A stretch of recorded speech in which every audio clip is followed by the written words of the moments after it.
in the Manila Bay and other bays that experience red tides, it is the marginalized that is affected in health and in economy. Yung engineering is the ability to absorb, thrive, and then recover. The faster you're able to recover, the more resilient.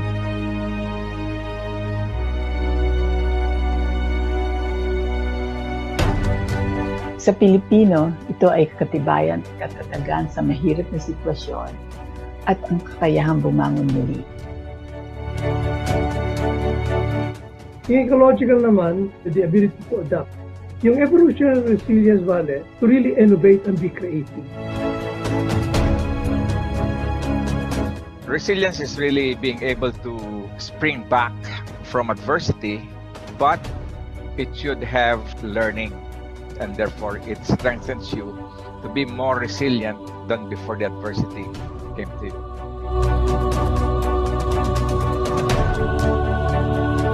Before COVID-19, the Philippines was already on to SMT-based measures to improve its resilience capacity. With COVID, the country was awakened to the need for resilience of our economic, health, and educational status as well.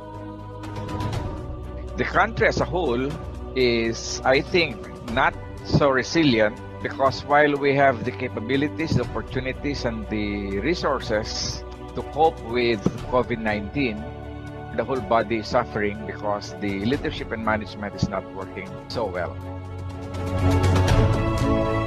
When it comes to individual resilience, those who have more resources, capabilities, and opportunities will be more resilient than those who are not. A lot of the problems really may be interconnected, Vale.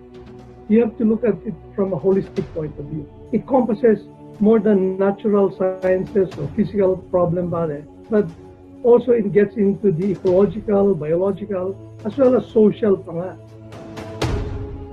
Among issues and problems we have are poverty, ecosystem destruction, climate change, and variability. Much of our attention is placed only after the disasters happen. What we should do really is to take early action years before the hazard strikes, and we should put our attention and our resources into that type of planning. We need SMT-based transdisciplinary and inclusive approach to coping with possible hazards. The fragmentation of society needs to be resolved for resilience.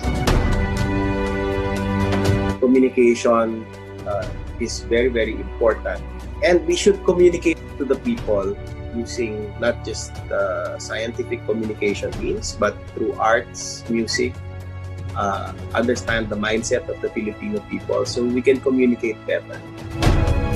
Well, the way to move forward is interoperability. So we have to do a lot of work as a person, as a community, and as an institution to really have resilience as one of the values of the Filipinos. Yung tunay na resilience na towards improvement. Building resilience requires sustainability science inspired by transdisciplinary approach. To be sustainable, you have to be resilient. To be resilient, you have to be sustainable. Go natural, go with nature's flow. Non-structural or natural interventions, as well as good planning, is the most sustainable. Finally, we need to harness and strengthen the Filipino spirit of bayanihan.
O yan, isang magandang hapon po para sa ating lahat at muling pagbati po mula sa Future Earth Philippines at samahan niyo po kami ngayong hapon sa isa na pong napakagandang episode ng aming programa. Teka lang po at tayo po ay talaga nagkakaroon lang po ng konting problema sa aking computer. Okay. Anyways, muli niyo po kaming samahan sa isa't kalahating oras ng palitan ng kaalaman na tiyak na makapupulutan ng aral at karunungan. At sa hapon na ito po, sa ating po ika-159th episode, pag-uusapan po natin ang topic na pinamagatang Honey and Harmony, a tale of scientific collaboration.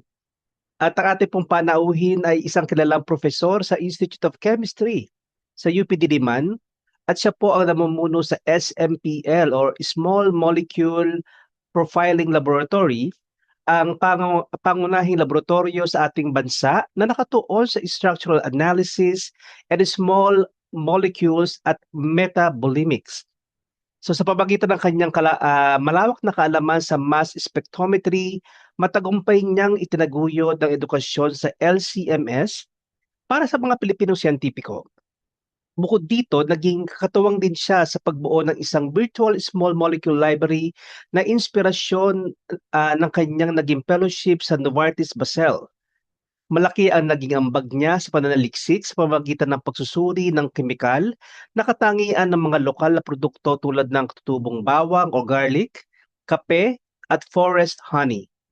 Dahil sa kanyang mga pambihirang tagumpay, aktibo rin siya sa paglilingkod bilang direktor ng Research Management Office sa UP Diliman upang gabayan ang pananaliksik sa ating bansa.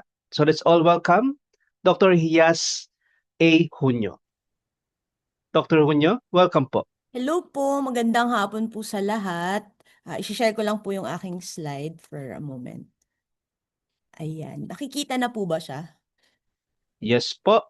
Okay po. So magandang hapon po sa inyong lahat. So I'm very happy to be invited po dito sa inyong podcast and to talk about yung research po namin. Especially, no, nabanggit nga po na ito po ay actually it's a product of a very nice collaboration that happened organically po para sa mga aming mga co-authors, no. Shall I begin po in terms of talking about the project?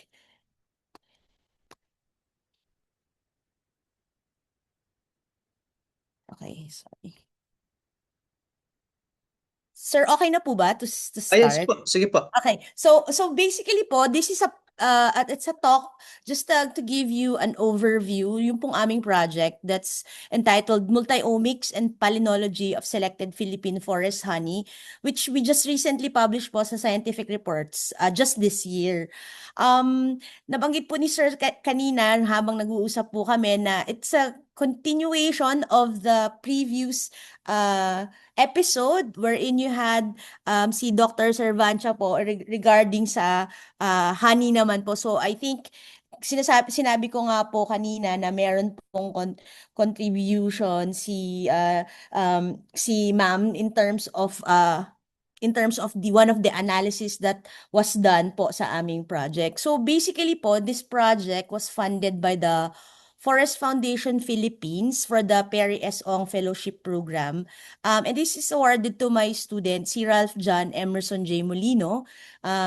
Nakagraduate na po si Ralph ng kanyang MS thesis at currently siya po ay nagpi-PhD sa University of Illinois, Chicago. So, just a brief overview paano po namin ginawa ito pong project.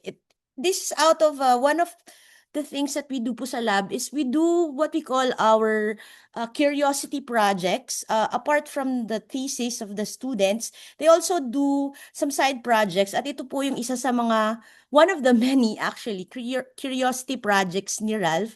So he told me one day, Ma'am, I would like to do a research on honey because I'm just curious. Bakit daw yung mga honey, they have different colors as you can see po here in this picture. So he was like, it's most likely that they have different metabolites. So I go, okay, why don't you write a proposal and then I'll go over it, we'll discuss it, and then we can submit it for a funding. So kaya po nagkaroon ng funding itong project na to dahil sinabit po siya ni Ralph for the Forest Foundation, for the grant sa Forest Foundation Philippines. So basically nga po, like I said, this is mostly the work done by my graduate students. At that, lahat po sila ay formerly undergraduate students of mine who decided to do their MS here in the Institute of Chemistry. Ito po ay si Ralph, si Miss Clyde Relin at saka si Mr. Vicencio Torreno, at lahat na po sila ay nakagraduate po ng kanilang MS, and they're all also doing their PhD abroad. So as you can see po, madami po kaming collaborators dito. But initially, when the project was proposed and was approved by the Forest Foundation, they were not the other people here in the author byline were not part of the initial proposal. So hindi sila part ng initial proposal. Ang part lang po ng proposal was na nilagay ni Ralph was the three of them, and me as their sort of like supervisor or consultant for the project. So when they had a meeting with the Forest Foundation, that's when they were connected to Merlijn van Weerd, who's a professor at the Leiden University, and he's also involved with the Mabuaya Foundation. And then Ralph was also connected to Miriam College, si Dr. Louis Parungaw, right? So this was done through the connection with the foundation who gave us the funding. So, gaya nga po ng sabi ko, hindi po sila initially involved dun sa proposal ni Ralph, but they were connected. So, why would they be connected to this project? Unang-una po, kami po ay lahat chemists. So, ang perspective po namin dun sa project is to just simply look at the small molecules. But the issue here is that the honey that the foundation suggested that we analyze will be coming from certain areas in the Philippines wherein meron po tayong mga IP community. So we don't have the permits or we don't have the necessary knowledge on how to deal with the IP community. That's why po na-connect kami kay Merlijn at also kay Sir Louis, kasi po ang nag-provide ng sample sa amin ay si Merlijn at saka si Sir Louis. So basically po, the samples that were given to us were honey that were collected by 3 species of bees, Apis cerana, and the Tiberoi, which is considered as the stingless bee, and the Apis breviligula. So, apologies po, wala po talagang knowledge regarding sa mga bees, no? So, I just know them by their name. And then here you can see the map of the Philippines, obviously. And then here po is our collection area. So the sample that was provided by the Mabuaya Foundation came from this location, which is the Palawi Island here in the northern Sierra Madre. And then the sample that was provided through the Miriam College connection is from Tanay Rizal. And as you can see po, it's within the Sierra Madre mountain range, pero as you can see, very different po yung kanilang geographical location. And just to point out, Palawi Island is actually detached from the main Luzon Island. You have to really cross the ocean to get to Palawi Island. So ito po yung just some snapshots of the environment. As you can see, it's madami pa pong natural resources sa Palawi and as well as sa Laiban. And then here you can also see we mark some of the locations where the samples were collected.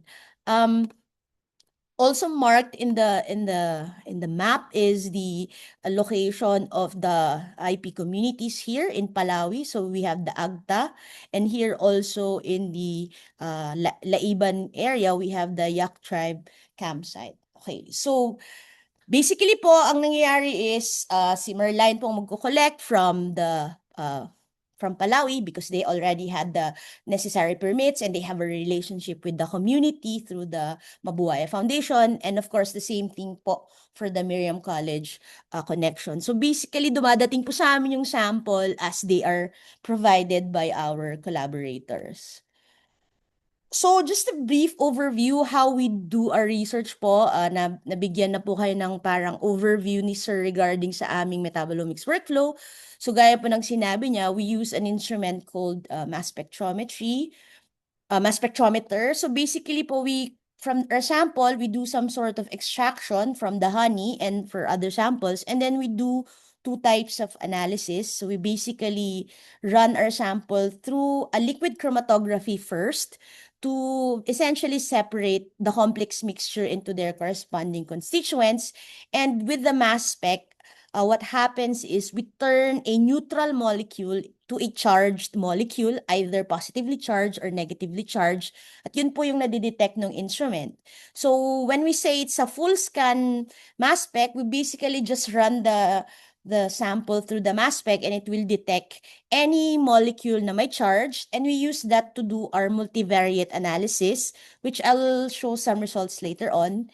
And then the second thing that we do is after we run the full scan, we basically tell the instrument, okay, if you see an ion that has this threshold of a concentration, you pick that ion and then you break it apart into smaller pieces. So it's broken apart into smaller pieces by essentially colliding with a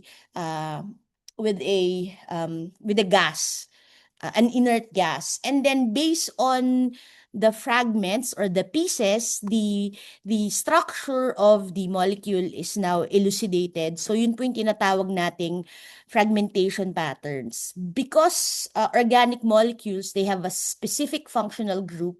Therefore, these particular functional groups will break into specific ways. So, nafi-figure out po namin based on fragmentation pattern kung anong pong mga specific functional groups are present on the molecules.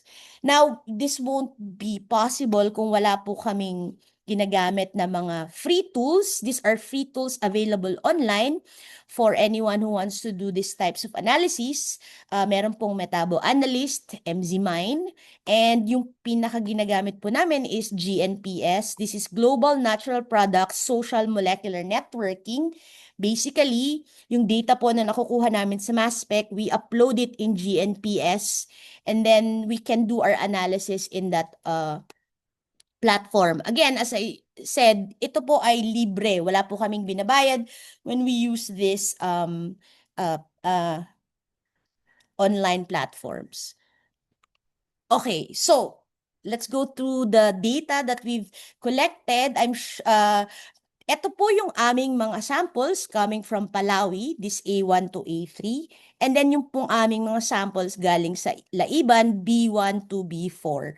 So ito po ang tinatawag nating chromatographic or chromatogram. As you can see po, ang chromatogram is a plot of the intensity or how intense the ions are versus the retention time. So we can look at it as the ones that are eluting out first are essentially your polar molecules. In the middle is the semipolar molecules. And at the end is your basically non-polar molecules. As it is, makikita po natin na merong pagkakaiba yung profile nung Palawi honey with each other and also yung Palawi honey in comparison with Laiban. So ito po yung what you call this, a closer view comparing one representative chromatogram of the Palawi sample versus the Laiban honey. And as you can see, just by looking at the peaks in the chromatogram, meron nga po silang pagkakaiba. However, you cannot just do a comparison by just simply looking at the peaks because this doesn't say anything much other than magkakaiba nga sila ng profile. So, in order for us to really see ano yung tinatawag nating chemical space nung mga honey that we are trying to analyze, gumagawa po kaming what we call a molecular network. Ayan. So basically po, itong mga chromatograms using the full scan, ito po yung tinatawag naming full scan chromatogram, using the Metabo Analyst, nag-create po kaming tinatawag nating molecular network. Ito po yung molecular network. And as you can see, you see certain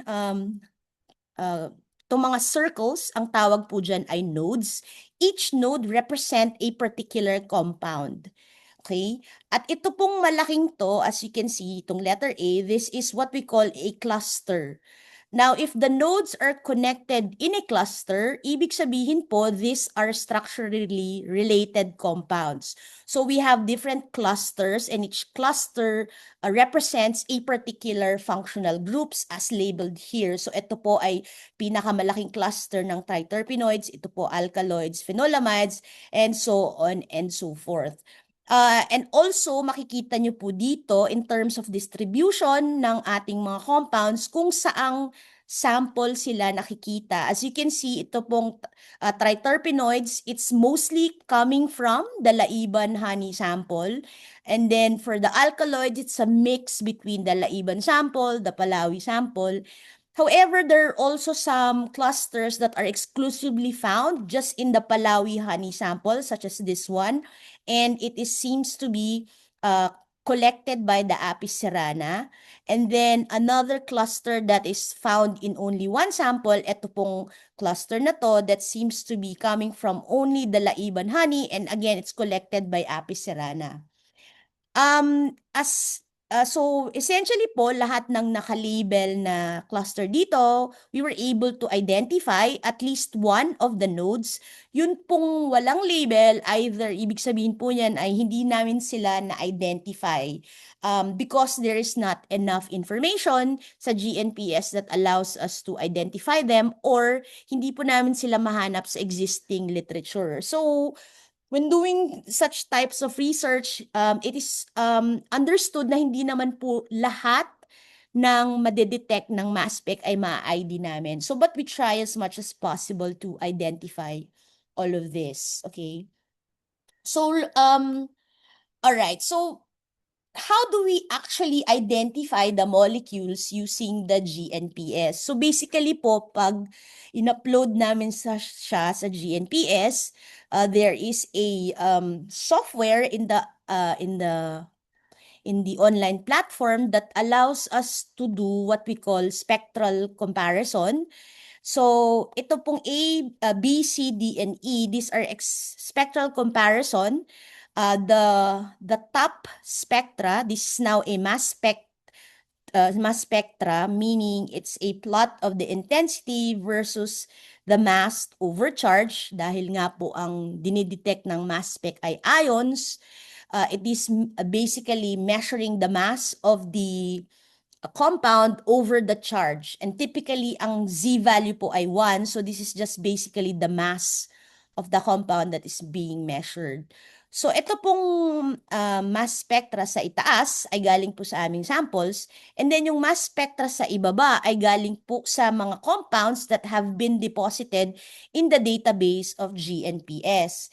And this plot is called the spectral alignment. So it means that if the peaks in the spectra are aligned, it means that it is a good match, and this is given a value po. Ang tawag po sa value na yon ay cosine score. So the cosine score is between 0 to 1. If the cosine score is 0, it means walang match at hindi po mag-a-align ang mga peaks. But if the value is between 0.7 to 1, ibig sabihin those are considered to be good matches. Ibig sabihin din po na maganda yung alignment nung spectra nung sample versus the reference, and you can be confident that they are or they could be similar compounds, pero ang tawag po namin sa kanila ay putative ID or putative identification. Okay? So just wanted to highlight some of the metabolites that we've identified. One of this is niacin, which is vitamin C. Ang cosine score po nito ay 0.95, which means we're confident that this is indeed a compound that is niacin. So there are different activities related to niacin in terms of health, supporting the nervous system, and optimizing the digestive function. Ang niacin po ay kikita din sa pollen ng mga halaman. And then we also have naringenin. Again, mataas po ang cosine score nito. This is a flavonol. It is a natural antioxidant with immune supporting properties, anti-inflammatory, metabolic, and cardioprotective bioactivity. And then we also have dicumaryl spermidine, mataas din pong cosine score nila. This is called a phenolamide, and it's a potent antioxidant, antimicrobial, probiotic. There's also a research that published, or some research that published, that this particular compound, the spermidines, is considered to be a poison as well as a potion for certain honey species, specifically the bumblebee. So I'll give the reference for this in a bit po. And then of course, we have this N1-deoxy 1-fructosylphenylalanine. Again, mataas ang cosine score po nila. And as you can see, yung alignment ng mga peaks are also quite nice. This is a Maillard reaction product, and this is known to be contributory to the browning of the honey. So if the honey is kept for a long time and then nainitan po yung honey, you would expect to find this compound, and then we can say that this is probably a good indicator of the quality of the honey. So, in terms of the number of metabolites po na na-ID namin, we were able to identify 41 metabolites from the Palawi samples, and we were able to identify 64 metabolites from the Laiban samples. And that's actually already a very good number of metabolites to be identified, especially for a complex sample such as honey. Right. So meron din po kaming na-identify ng mga compounds that are known to have an ecological relationship between the honey, the bees, and the forest flora. One of those is associated with hive protection, and that is the abscisic acid po. Okay, so here's the structure of the abscisic acid as well as the alignment, the spectral alignment. So mataas din po ang cosine score. Abscisic acid is actually a plant hormones that regulates the flowering of plants. And based on previous research, the bees collect abscisic acid in order for them to enhance their cold tolerance and also increase the survival of the bee larvae. So based on our analysis of the different samples, ito po yung naging levels of abscisic acid that we were able to detect from the samples. As you can see, they were all detected in the Palawi sample and only in one of the Laiban sample, and not present in the other Laiban sample. And then meron pong isang sample dito, Isugod. This one we just included as a reference. This one is from Palawan, certain area in Palawan, in Isugod. So, bakit po kaya ganito yung result nun? So, when we look at the map and the location of the sampling areas, we found out that these sampling areas are actually at a higher altitude compared to the rest of the sampling area.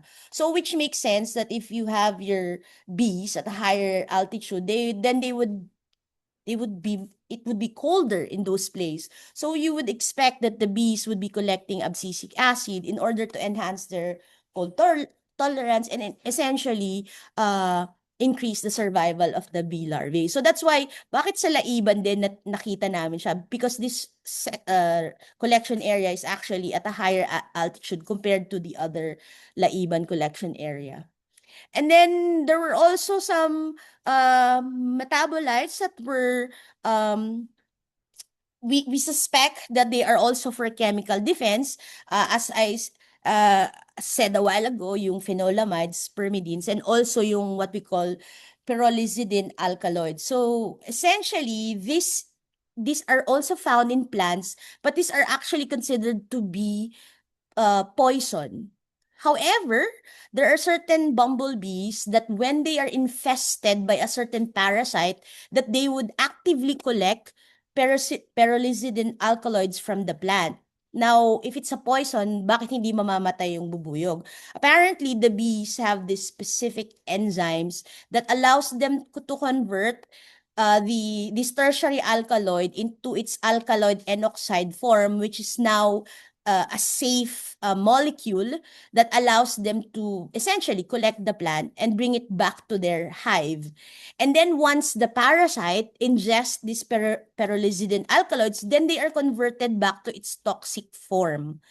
Okay, so essentially, the question there is, how does the bee know when to collect these alkaloids in order for it to um, protect itself from this particular parasite? So that's a really interesting question, and it's really interesting that we have previous studies that actually showed that the bees can convert these alkaloids from a toxic form to its safe form, and then it becomes toxic again in order to eliminate the parasite. So this particular chemical defense is also been observed to be associated to spermidines. Okay.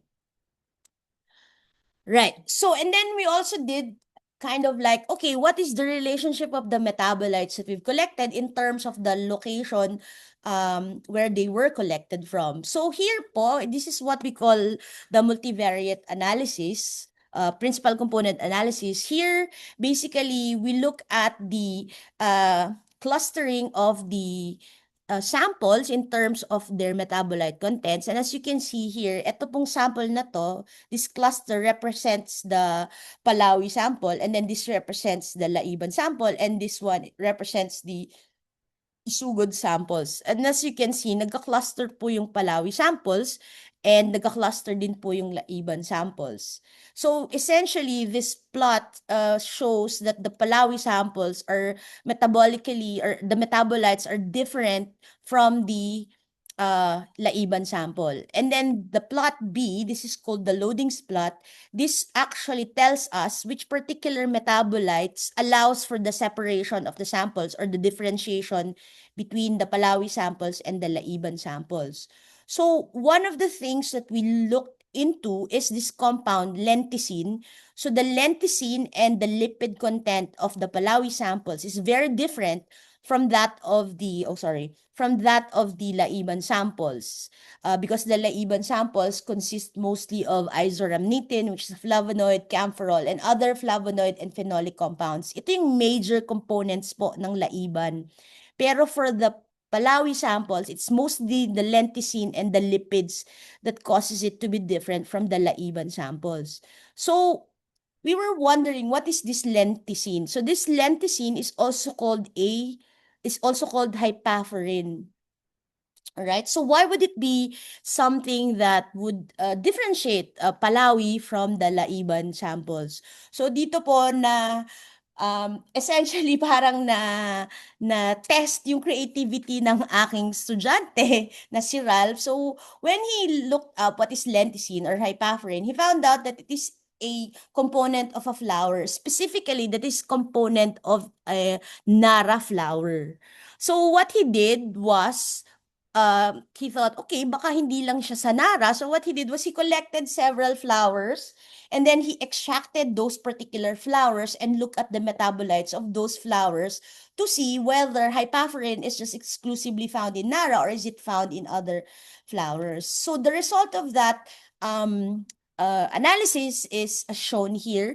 So makikita nyo po, it doesn't seem to be much in terms of the sample from Palawis, marked here as A1, and a sample in Laiban marked as B1. But let me just point out that this is 1 × 10⁻⁷ in terms of its its abundance. So medyo mataas po yan. So this, if we blow this up, ito po yung blow up version nung nasa box. Right? It's 1 × 10⁵. So mataas po yan in terms of signal. So when he compared the Palawi honey sample that contained the lenticine or the hypafferin, he also found the same signal when he looked at the Pterocarpus indicus pollen or the Nara pollen. So he was able to connect that this hypafferin or this lenticine is actually found in the Nara pollen. So we were able to prove that this hypafferin or this lenticine found in Palawi samples is indeed related to the Nara tree. So ito po yung structure ng hypafferin, ito po yung aming tail-to-tail spectral alignment, and then this is when we look at the other sample, we saw that this hypafferin is actually found in all of the Palawi sample and in one of the Laiban sample. This is considered to be not significant in terms of the signal, but this one in this one Laiban sample is actually found there. So we were wondering, because we haven't visited Palawi, gaya po ng sabi ko sa inyo, hindi naman po kami nag-collect ng sample. And then one meeting, we had a meeting with Merline, and then we basically presented this data, and he said, oh, that makes sense. Because apparently, in Palawi, they have a natural Pterocarpus indicus forest. So we were kind of happy that, you know, that it actually, that the honey actually reflected the presence of the hypafferin, that the bees do indeed collect it from the Nara tree that is also present in the community. And then one thing also to point out, no, that at a certain point, the tribe started planting um coffee, so it was in this region. So I was telling my student, di dapat nakita din natin yung caffeine. So in terms of that, right, we were trying to figure out paano pa natin ma-prove na meron nga siyang Nara, or nagko-collect siya or nagko-collect sila sa Nara, or at that nagko-collect din sila sa coffee. That's when we did the palynology studies. Okay, so eto po yung result ng aming palynology study, and in order for us to still verify the result of the palynology study, hindi na kontento yung mga estudyante ko. Sabi nila, sige, pa-DNA barcode na din natin, pa-genomics natin, pa-genomics na din natin yung pollen. So that's why we did both the pollen analysis and the genomics analysis of the pollen. So let me just, okay. So in terms of paano namin na identify na meron palang, as there is such a thing as pollen analysis. So actually, nag-consult po yung aking estudyante sa bee center sa I think sa UP Los Baños. And then I think he was able to contact our Professor Emeritus Cleophas Servancia. And it was Dr. Servancia who actually connected us, or connected my student to Ma'am Analinda Fajardo, who actually did the pollen analysis. So basically, we gave her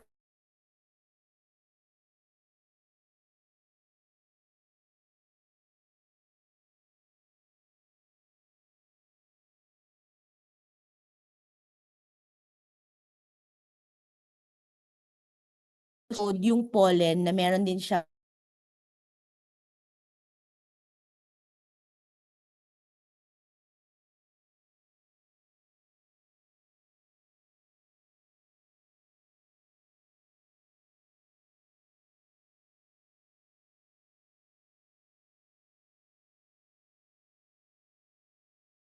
we were also able to prove that indeed that the pollen belongs to the Pterocarpus indicus, or some species related to Nara, as well as to the coffee. Another interesting result po dun sa barcoding is this Rhizophora apiculate, which is actually a species of oh my god, the word is escaping me.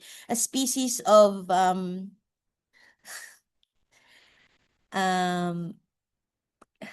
what plant is that?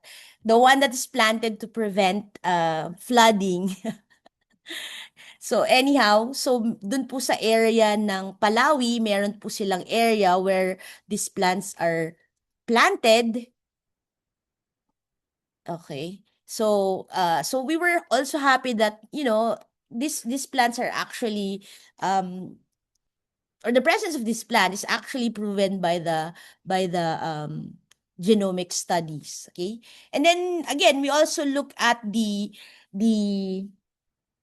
samples in terms of the levels of the coffee, the levels of caffeine that were detected in the samples. As you can see here from the samples, mataas po yung caffeine content nung sa Laiban compared to the ones in Palawi. So we were thinking, bakit kaya mataas yung levels ng caffeine molecules dun sa samples sa Laiban? So we were told, apparently in this area where the honey samples were collected, there was a reforestation effort because obviously na pinutol na yung mga puno, and then an effort to reforest the area, ang tinanim daw nila ay puro kape.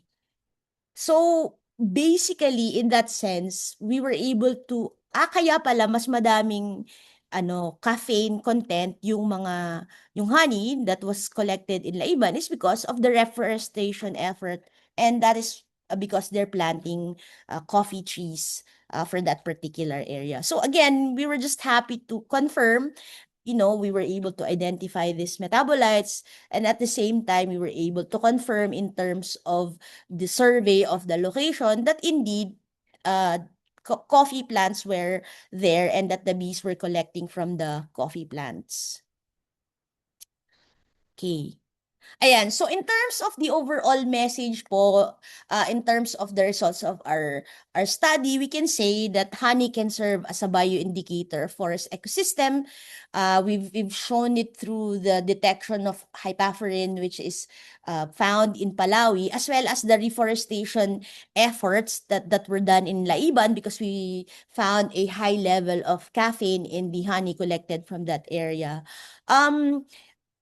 In this sense, the metabolite can be used as a basis for honey authentication and traceability, which could essentially address probably issues of adulteration and maybe mislabeling. And then, of course, as we've shown in terms of the metabolites that we've collected, that the Philippine forest honey is not merely a food product, it's also a chemical record of the biodiversity, ecological interactions, and the conservation outcomes of the community, especially in Palawi, where they're trying to conserve the Pterocarpus indicus, a natural forest in that area. So with that, yun po, I would like to thank everybody for allowing me to present our results for this study, and if there are any questions or discussions, then I'll be glad to have that conversation po with everybody. Nako, Dr. Hunyo, salamat po sa isa po napakagandang presentation. Nakawitness na naman po kami ng isang napakagandang not only a lecture but more of a storytelling filled with tons of lessons. So ngayon ko lang po na-discover na maliban po sa tamis, ang dami palang pwedeng makuha. May niacin, may flavonoids, and then, basta po napakaganda po ng inyong presentation. So, i-open po natin ngayon ang ating floor sa ating mga questions mula sa ating mga panelists and mga attendees.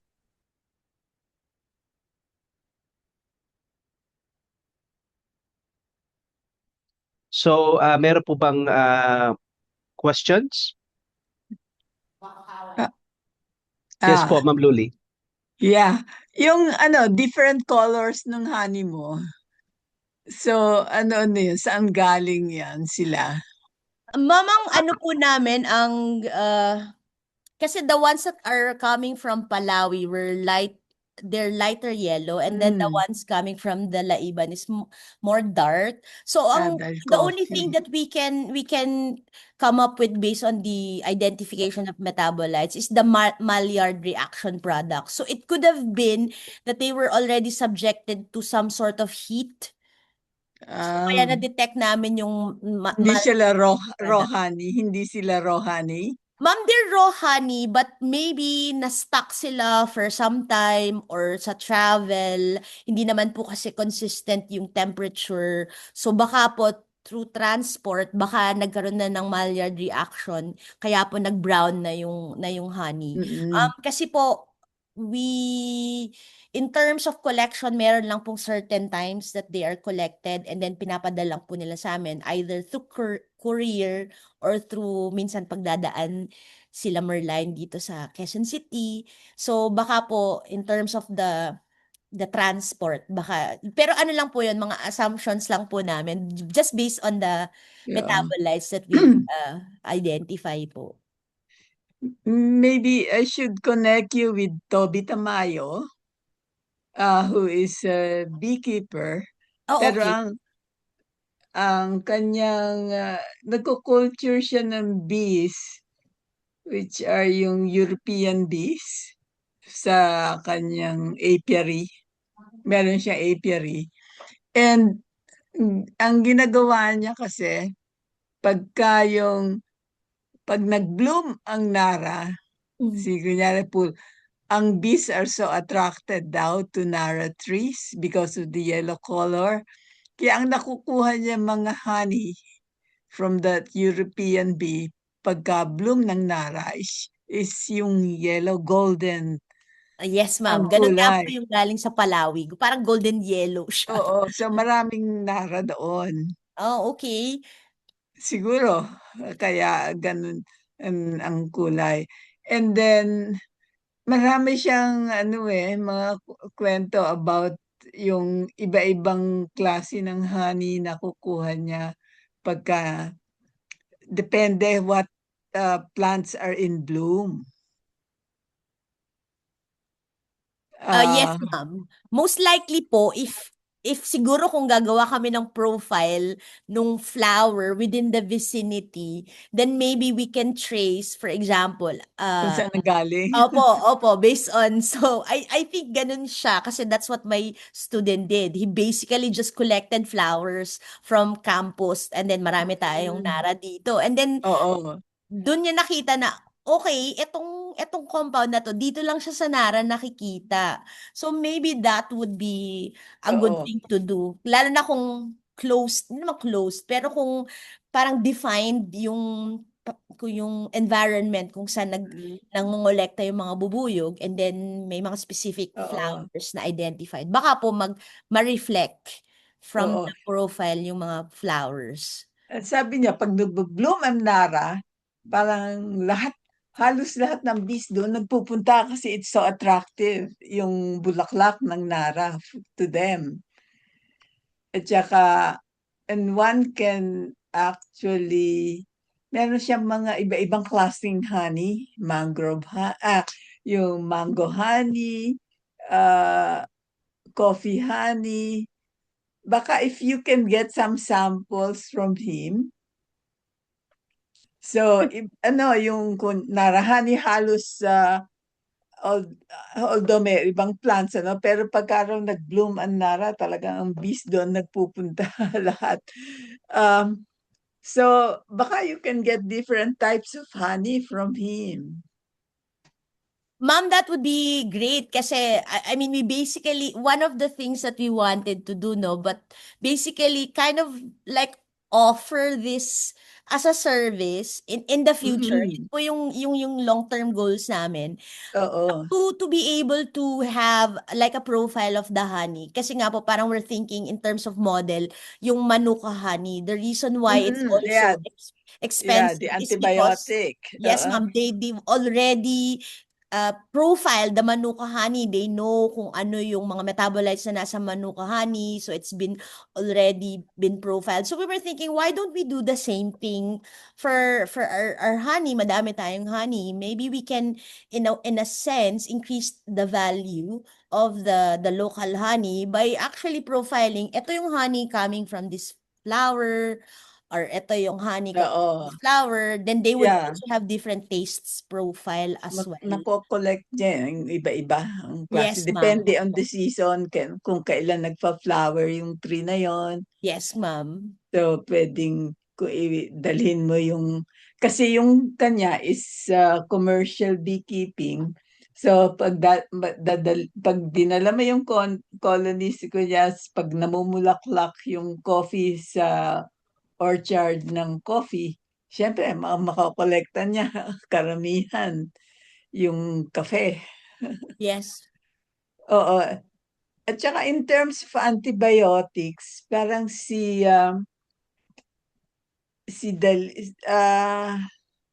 sino nga yung Dalisa, yung taga University of San Agustin. Ma'am, si Doralyn Dalisay po. Doralyn Dalisay. Opo. Oo. Siya, parang nag-analyze siya ng honey na may antibiotic. Ma'am, I think you're talking about isoramnitin because isoramnitin is the one that's known to have antibiotic activity. Hindi ko lang po nabanggit, ma'am, pero we also detected isoramnitin from this particular sets of samples. Oh. Right. Yes. Yun po yung I think that's the one that they identified. I've seen the paper that they published. So isoramnitin was the one that they identified. So we also identified po isoramnitin in our samples. I just didn't mention it kanina. Oo. I just focused on Yeah. certain yung mga metabolites na nakita namin. Do you know kung ano yung meron sa manuka honey that gives it its antibiotic property? I'm not sure at the top of my head. I read it a few years ago, and I think the reason why it's also expensive is because it is considered to be unifloral, that Oo. that it only collects from a certain type of flower that is actually native or endemic to that specific area of New Zealand po ba New yun? Zealand. New Yeah, Zealand.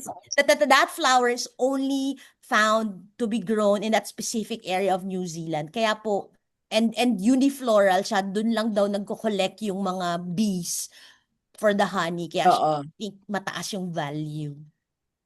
Siguro, if you can be in contact with some foresters para alam nila kung kailan namumulaklak. Kasi yung, kunyari, pag namulaklak daw ang sinasabi ng mga Aita, pagka namulaklak ang tangili ba yon? Na, naku, ang dami na naman nilang honey. Or pag namulaklak yung sa garlic vine, sa forest, ibang klaseng honey rin daw nakukuha nila. Depende kung kailan namulaklak, kailan sila nanguha ng honey. Pero interesting yun eh. Sa mga ang tawag nilang sa mga nangunguha ng honey is na pag nangunguha ng honey, namumuay. Pag sila ay namumuay, ibig sabihin nag-harvest sila ng honey from the forest trees. So depende raw sa season kung kailan namumulaklak yung forest trees. I think in terms of the samples namin, ma'am, I think meron nga po siyang season kasi we were told that I think between October to November lang po nagko-collect yung mga IP ng honey. So, October? hindi ko po, that's what I remember po. Nakasabi ko, when would be the best time to visit Palau? Depende siguro sa lugar, Oh, yes, ma'am. So, sabi la parang between October to November. I don't know if I'm remembering it correctly. Kasi yun yung time daw na nagko-collect sila ng honey. Kasi they try to not collect so much just to make sure na hindi masyadong na-overwork yung mga bubuyog. Kasi may certain areas lang daw sila na pinagkokolektahan. So, yun po. I'm not really well-versed in terms of ano po yung mga season at saka behavior ng mga bubuyog. Sige, i-connect kita with Toby Tamayo. Kasi That would be amazing, ma'am. We look forward to that, no? Para po ma-expand namin ang aming profile ng Philippine honey. And look at these different types of honeys na sinasabi niyang yung sunflower honey, Nara honey. Yep. It's That would be nice. curious.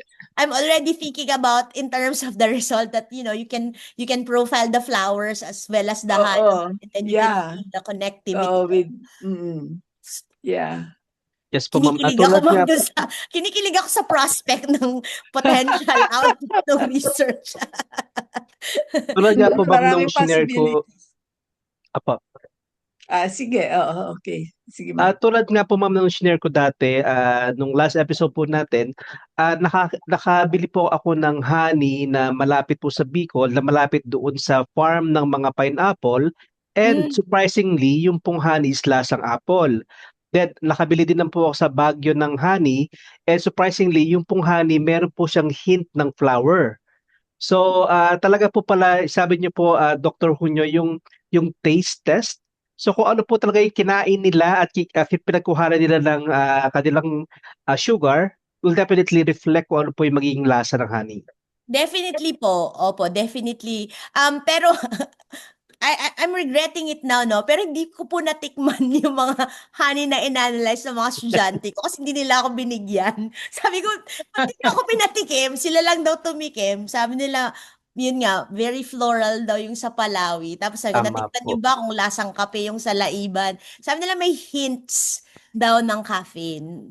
Mhm. Obviously, parang hindi, it's not. Pero it's not gonna be very overwhelming. Pero dati po, I had an experience wherein meron pong, when I did it in Europe, meron po kaming French lab mate, nagdala siya ng honey, tapos sinabi niya, this one was collected by my father during the summer, this one was collected by my father during the fall. Yung sa summer, sobrang asim. Tapos yung sa fall, medyo sweet. So I guess like, again, in terms of the season, and I guess in terms of the flower from when they collect. Mm. I think meron din sa may somewhere sa Bicol area, meron yung mga black honey. Maasim yung isang Opo. honey nila, and then yung iba matamis. So, I don't know if the sorsogon or Sorsogon po yun. ayan. Yung maliliit na bees na ano Bees po na yun. kulay itim. Kulay itim na parang Opo. langaw. Kasi laki Opo, po ng opo, langaw opo, po. opo, opo. And then, very dark po yung kanilang honey. Maasim po Yes. talaga yan. Pero maasim. Mahal. Pero masarap po siyang ihalo sa mga toyo, sausawan, na yun po, doon po siya masarap. Okay, sige po. Opo. Pero ito po, Doc Junio, since madami pong flavonoids, madami mga metabolites na meron sa honey, would you consider that honey is an healthier option than sugar? I mean, siguro just by looking, no? Pero of course, I'm not really a nutritionist or a medical doctor to make such a claim. Pero if we're just looking individually at the components, so ano ba ito? Antioxidant to, and we've already known na pag antioxidant, it's healthy. In terms of the sugar, wala pong glucose na detect kami, just to emphasize, no, kasi pag may glucose, yun yung fake na honey. What we actually detected are melibayos, ano pa ba yung isang hindi ko maalala po. Hindi ko maalala yung specific sugar, pero Oo. wala po kaming na sucrose, I think sucrose, melibayos, wala kaming na detect na glucose, which actually points to the fact na hindi na natural honey talaga. Oo. I mean, in terms as a functional food, in general, ang honey are considered to be healthy options, pero of Still in course, moderation po. sorry? Still in moderation especially po sa And mga diabetic. anything in moderation is always good po. So, yun. So, just based off the metabolites, I would say, as a functional food, I guess it's going to be healthy. I do consume honeys every now and then by myself, yung alternative to sugar pag umiinom ng kape, pero yun nga, it's a little bit expensive if you're going to buy the really premium honey. So every now and then lang po siya for me. Yung sabi niyo nga po, Doc Junio, pag inihalo mo siya sa kape, meron siyang certain hint of asim. Yes, sir. Ayun po. Correct. So, Opo. papunta lang po tayo dito sa question po ni Mr. Leo Romel Escamilla. So, good afternoon po. Quick question lang po. If the honey is used as a raw material for fermentation for mead, will the beneficial metabolites still be there? Would fermentation degrade its nutrient content? Thank you very much. I mean, some of the metabolites po, no, some of the metabolites are hardy na regardless kung they undergo fermentation, hindi sila mag-change. But a lot of them can undergo oxidation. So most likely baka mawala po. But then it doesn't mean pwede sila mag-transform, but it can transform into metabolites that are probably even beneficial. An example for that is, for example, yung garlic, right? When yung black garlic, you basically ferment those to create the black garlic. So, and then they said that the black garlic are higher in terms of content, in terms of antioxidant.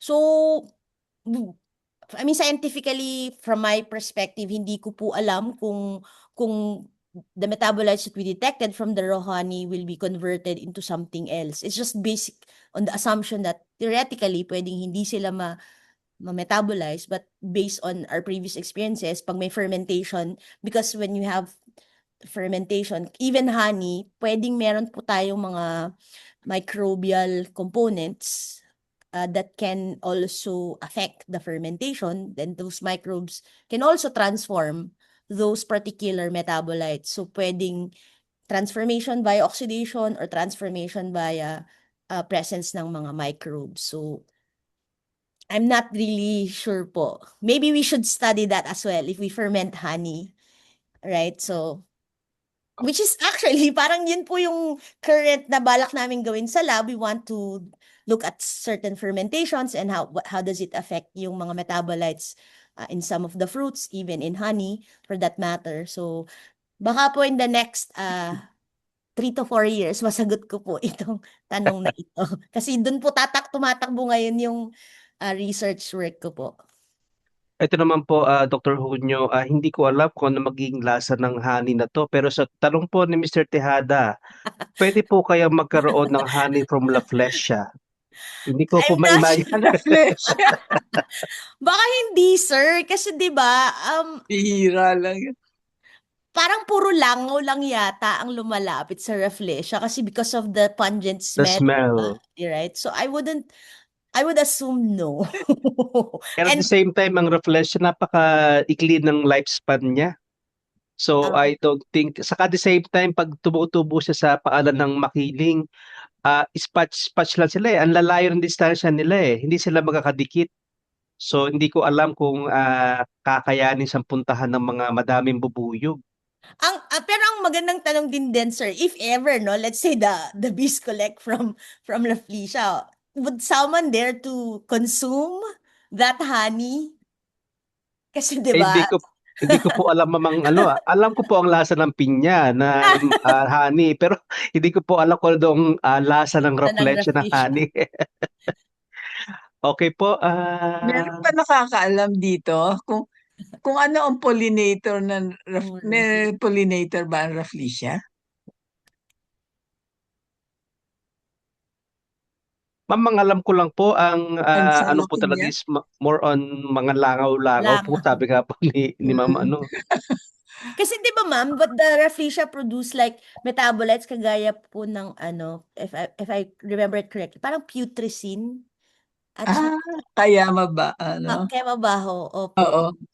So Kaya I wouldn't think the bees would want baka ayaw ng bees? Baka ma'am. Ma'am, ito nga po, nababasa ko po ngayon sa internet, ang pollinators po yan talaga ay mga langaw and blue butterfly. So ma'am, more on yung pollen po ng isang Rafflesia is ita-transfer sa isang Rafflesia. Yun lang po ma'am nakikita ko po dito. Oo. Opo ma'am. So hindi po talaga sa pambubuyog. Ito po, sabi din po ni Mr. Tejada, there are many squirrels, they get nectars from, teka lang po, nawala, tumaas. Getting nectars from trees now, how do we view these invasive threats? Wow.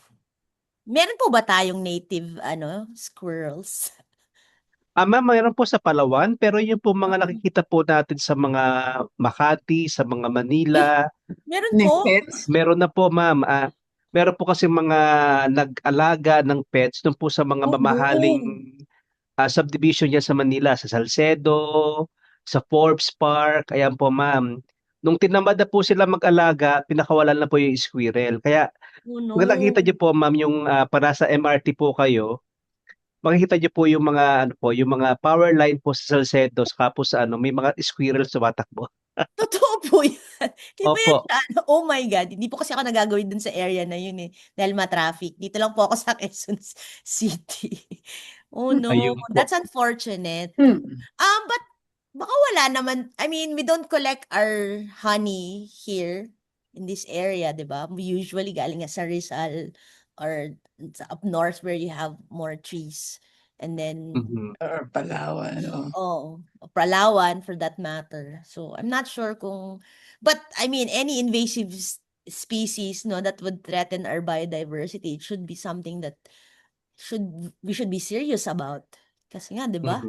it's going to overrun some of our species eventually, or for that matter, baka magpadami sila na magpadami, maging pests na sila. So, but I'm not sure So, in terms of the honey industry or the honey collection. I'm not really sure. question lang po, Dr. Junio. Ano po nakikita niyong bigger impact po ng study na to sa atin po, sa community, sa sustainability, ecology? Generally po, ma'am, ano po yung nakikita niyong higher or bigger impact po ng study na ginawa po ng inyong tatlong estudyante? So essentially what we were, again, like I said, no, when we tried to conceptualize the project, ang goal talaga namin eventually is we have a center that will allow us to analyze. For example, if you're a bee grower or a honey, ano ba yun? Hindi man beekeeper siguro, and then you're producing honey and you want to figure out ano nga ba yung quality ng honey mo. We would want to be that laboratory to be able to tell you that information. Kaya namin dinevelop yung method. And then also, in terms of, like I said, initially, ang concern lang talaga namin is to do the metabolomics work. It just so happened that we were connected with other people who had a connection in terms of biodiversity. So I think in terms of impact, no, as we said, nare-reflect nung honey yung environment from which they collect their samples or their honey from. So in terms of, like, for example, if we have an area tapos nagkaroon ng decimation pinutol yung mga puno, and then we replace it with some other species of trees. We should also consider ano yung natural trees na nag-grow doon. Because in the long run, kunwari magtatanim lang tayo ng basta na kahit anong puno, then in the long run, kung yung mga puno yon does not support the, let's say, the activities of the bees, the pollinators, hindi yun yung natural plant nila from which they collect the honey. It could be, it will have a detrimental effect on the life cycle or even to the health of the pollinators of the bees. Then eventually, magkakaroon tayo ng issue in terms of pollinating other plants or pollinating even yung mga agricultural plants natin. So, for us, in that sense, although indirect siya, right? Pwede siyang, the information that we generate can be used to maybe have a more meaningful policy in terms of yun nga, yung reforestation efforts. Paano ba natin? How do we go about the reforestation efforts? Pag meron tayong mga ganitong information, and then from the economics perspective, no, again, the reason why we want to also do this is para i-increase yung value ng mga honey na, by knowing kung ano yung mga components ng honey, we can say, okay, etong honey na to, mataas yung ganitong metabolites niya. So, it can probably be used for so and so, or you can actually put in the label na totoo yung label niya, na hindi siya based on certain assumptions, but based on scientific information na na-analyze talaga tong honey na to, and it does contain this particular metabolites. Like I said, ang iniisip namin in terms of quality assessment is para siyang Manuka honey na merong quality assessment in terms of ano ba talaga yung nandoon sa honey na binibenta natin. So yun basically yung mga ano namin, naisip namin in terms of yung impact nung research namin. Initially, in terms of the continuation dun sa Palawi, kasi nga gusto din nilang i-market yung product nila kasi nga it's a small scale collection ng honey, and gusto din nilang i-market in terms of yun nga, mapakita namin yung mga metabolites that are found in the Palawi honey. So, we were just able to do the first part, which is just to actually identify the metabolites. And then our plan is eventually, we will kind of like help them market, pero wala pa kami dun sa stage na yon. So eventually, that would be the plan. Thank you po, Dr. Junio. Meron po atang katanungan si Academician Maala. Magandang hapon, ano? Hello, Ako'y sir. natutuwa at mukhang mayroon na tayong honey queen. Kasi mayroon na kaming Queen Bee, Queen Bee. si Dr. Cervancia. So, Nako sir, malayong-malayo pa po ako doon. hindi ba magkaiba naman kategory ano? Kayo, Honey Queen, si Ma'am Cervancia, Queen B. Queen B. Now my Rimby question, yata ako sir, Rimby, hindi ako.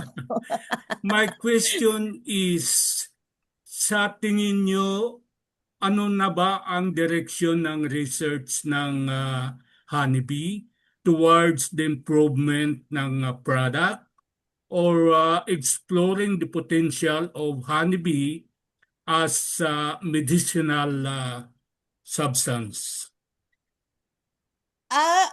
Okay,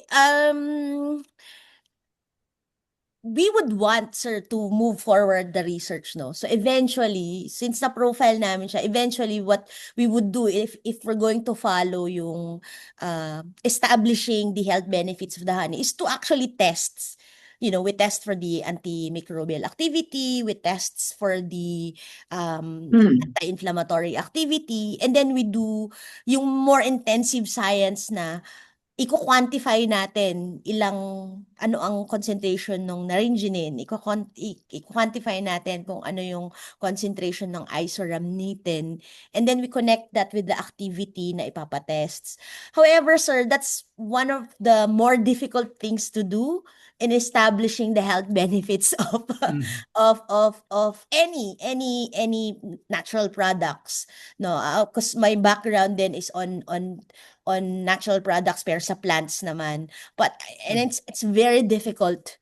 It's very difficult to establish that yung content versus yung activity, especially if what we're trying to establish is not a single compound but rather yung tinatawag nating synergy effect of multiple compounds like a complex material such as honey.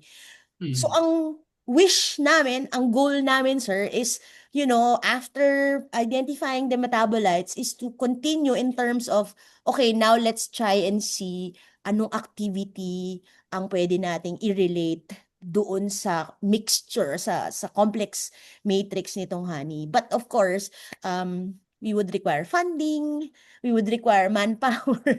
Pero that is always the goal, to move forward in terms of our research. Now, in terms of, yun nga po, alam ko marami tayong mga honey, yun nga sinasabi ni ma'am, yung si Sir Toby Tamayo na he's an independent apiarist, I would say, and then he also collects his own honey. I'm also certain there's a lot of people all over the country who are doing such an activity. But I don't know if there is really a consolidated, I'm not sure though, this is just my observation. Kung meron tayong consolidated efforts in, you know, trying to improve the quality of the honey and in terms of trying to really market our honey or make it more competitive kagaya nga nung Manuka honey, which I think we should be able to do kasi nga ano lang naman yun eh. It's a matter of looking into the metabolites of the honey that are present. So yun lang sir, kasi I'm always limited by the fact that I'm a chemist and I always stay in the lab. So we're trying to make ourselves go out and collaborate. Kaya po nakikipag-collaborate kami ngayon with, you know, conservationists, with people who are, you know, relating to the community. So yun po yung mga steps that we're doing. Sa studies na Dr. Gervancia, may initial findings na sila ng medicinal values ng honey, ano? Mayroong parang antibiotic components, Yes, then sir. may wound healing factor, then mayroon ding low blood pressure lowering factor na nakita nila sa honey. And also within the region, ano, masyado nang advanced ang Indonesia when it comes to honey research, ano. And sana makakatch up tayo sa Indonesian na ano. Ang ganda na yung packaging nila ng about honey products. Actually, sir, I recently discovered, no, there was this Taiwanese researcher. I forgot from which university he was from, but they're marketing a honey, but the honey is coming from Laguna. I think so. I was invited to give a talk by Ma'am Gisela at sa NIMBB, and I just by happenstance that this professor was there, and Dr. Concepcion didn't know that I was going to present this work. Hindi pa namin siya napapublish, but I presented it anyway. And then it just happened that that person who was there was also working on honey. Tapos yun nga po, they were marketing the honey, but the honey comes from the Philippines. So I'm like, okay, paano nangyari yun na sila yung nagmamarket ng honey natin? So sabi ni Ma'am Giselle, huwag mo ibibigay lahat ng data mo kasi baka mamaya malaman nila, ganyan. Tapos ako, ma'am, ibang ano naman sila, discipline. So maybe Anyway, yes, sir. anyway, ma'am, very nice Thank you, research sir. project That means a lot. undertaking. Sana matuto akong kumain ng honey. Mayroon kasi yung taste ng honey na banggit ni Sir Mark kanina na parang it's not very pleasant to our taste buds minsan medyo maasim tapos yes, sir. mayroong yung pangkaraniwang taste na hindi maganda. Anyway, Aftertaste. thank you, ma'am. Thank you, sir. That means so much. Maraming salamat po, sir. May gusto akong idagdag kasi I've tasted Toby's different types of honeys. And iba-iba talaga lasa nila. Actually, para sa akin, pinakamasarap yung Nara honey. At masarap din daw ang coffee honey. So, kung yung sa Palawi nga, it can be parang marketed as mainly Nara honey. Doc Nyo, one last question. Yes, sir.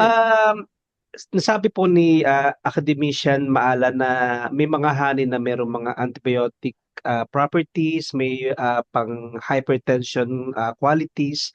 Sa mundo po ng chemistry, pwede po kaya i-synthesize yung mga compounds na yon from honey, gawin siyang industriya na etong honey ito magaling sa pang lower ng hypertension. So synthesize natin yung component na yon para mag-focus tayo sa hypertension. Of course, sir, pwede natin gawin yan. So it's already been done. Yun nga po, di ba, ang basis ng drug discovery from natural products. However, kasi yung mga natural or mga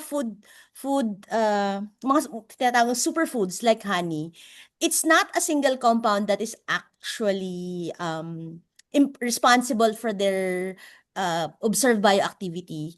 But it's actually a combination. Nga po yung sinasabi ko, it's basically a synergistic effect. So, hindi lang siya isang molecule na sabihin natin, okay, itong compound na to is known for its antibacterial property or an antibiotic property. In terms of sa honey, it's actually the honey itself, the mixture of all of those metabolites are the ones that are known to be responsible for the activity that is observed. It's not just a single compound. So yun nga po yung sinasabi ko na in terms of yung mga superfoods gaya nito and then also some other foods and even the basis of our anecdotal botanical mga botanical plants natin. It's not just a single compound but rather it's a mixture of different compounds at varying levels of concentration. So although we can actually yung mga flavonoids yan like isoramnitin, you can actually buy them from Sigma or from Merck, right? But by themselves, they will not have the same effect in terms of the activity compared to when they are in the mixture. So although we can synthesize them, again, in terms of honey, I think the effect is more of as a mixture, as a honey itself, the complex mixture rather than yung single compound that is known to have antibacterial, antioxidant effect, and so on and so forth. So yun po yung, I think, pagtingin doon sa bioactivity ng honey. So pag po talaga gamitin natin ang honey as gamot, hindi po siya tulad ng biogesic na inom, tanggal lang sakit ng ulo. Siya po, dapat po talaga constant mo siyang iniinom. I would assume so, sir. Para mag-accumulate or essentially parang health, it's lifestyle rather than Opo. yung parang Isang medicine. lagok. Opo. Ito po, galing po kay Mr. Marvin Tejada. Wow, need masubukan ang Nara honey at coffee honey. Ayan. So most definitely, Dr. Junio, ito pong honey na ito ay, I think, pag po kayo ay nai-connect na ni Ma'am Luli kay Sir Toby Tamayo, makakakuha po kayo nitong mga honey na to. Okay? Opo, excited po kami. Meron pa po ba tayong mga questions? Pero I'm still wondering, no, kung Sir Marvin, baka po meron kayong honey ng Rafflesia. Pwede niyo po ibigay Pwede kay po. Dr. Junio. Kung pwede po, why not? Meron kami isang interest yung honey galing daw sa ayun, nakalimutan ko na naman yung puno. Honey galing sa mangrove. Mangrove. Oo, yun yung sinasabi ko, honey galing sa mangrove. So, interested din kami doon kasi apparently merong mga bees that do collect from the mangroves. So maybe sino man ang merong honey na may mangroves. Sige po. Pagpunta po namin, Ma'am Junio, sa sa Pampanga, try po naming magtanong doon sa mga taga coastline communities kasi madami po itong mga tawag po dito, madami po itong mga mangroves and possibly, ma'am, pwede po namin ilagay sa mga possible project nila as source of income kung Right. meron po silang mga nakikita mga bees at mga ano po doon sa kanilang mga mangrove. Yes, Sir Ike, ano pong ating pahabol na question? Doktora, magandang Yes, sir. idea yung mangrove honey. Kasi yung organization namin, meron kaming mangrove forest sa Aklan, no? Hinahanapan ko ng kabuhayan. Ay, sir. Napakahirap. Ang idea ko is the more products we can bring out of the mangrove forest, the more sustainable it is. I will try to look for that, no? Yes, But sir. if you find something else, sabihin mo rin sa akin. Yes, sir. Sige po. Oo. Kukunin ko yung email mo kay Mark. Yes, sir. Thank you. Opo. That's all. Thank Pleasure, you. sir. Thank you po. Tama po yan, Sir Ike. The more po natin mahanapan ng alternative na kabuhayan ang mangrove, the more po mapoprotektahan ang ating mga coastline. So the more po na ma-maintain at hindi po sisirain ang ating mga mangroves at pagiging cause po ng flooding at food insecurity na rin po along the way. So meron pa po ba tayong mga questions? Okay. So, Dr. Junio, maraming salamat po sa inyong effort at sa Thank pagbibigay you po ng oras po. sa amin ngayong hapon. Isang bagay lang po, ma'am, sana po madami pa po kayong maging advisee. Ay, tumatanggap po ako ng mga advisee or co-advisee even from other universities. Open po ako for collaboration. Yes, So, ma'am. if So, anyone is interested in using mass spectrometry or learning how to use the instrument, I'm very much open po to be a co-advisor even from outside of UP Diliman. So, sabihan ayan po, niyo po. ma'am. So sa mga nakikinig po sa ating ngayong mga estudyante at mga posible po makapanood ng aming video sa YouTube, open po si Ma'am Junio po para po maging advice po ninyo at para po dumami pa po ang mga batang siyentipiko ng ating bansa. So masasabi ko lang po na sa hapon na pong ito, na sa pagkakaisa ng agham at komunidad, ang tamis ng pulot-pukyutan ay nagiging lakas, isang kwento ng pagtulungan, nagbibigay buhay sa kabuhayan at bukas. So maraming salamat po sa pagsama sa amin ngayong hapon and makita-kita po muli tayo next week sa isa ng napakagandang episode ng SDG Action Hour and we enjoy the rest of the week. Bye for now.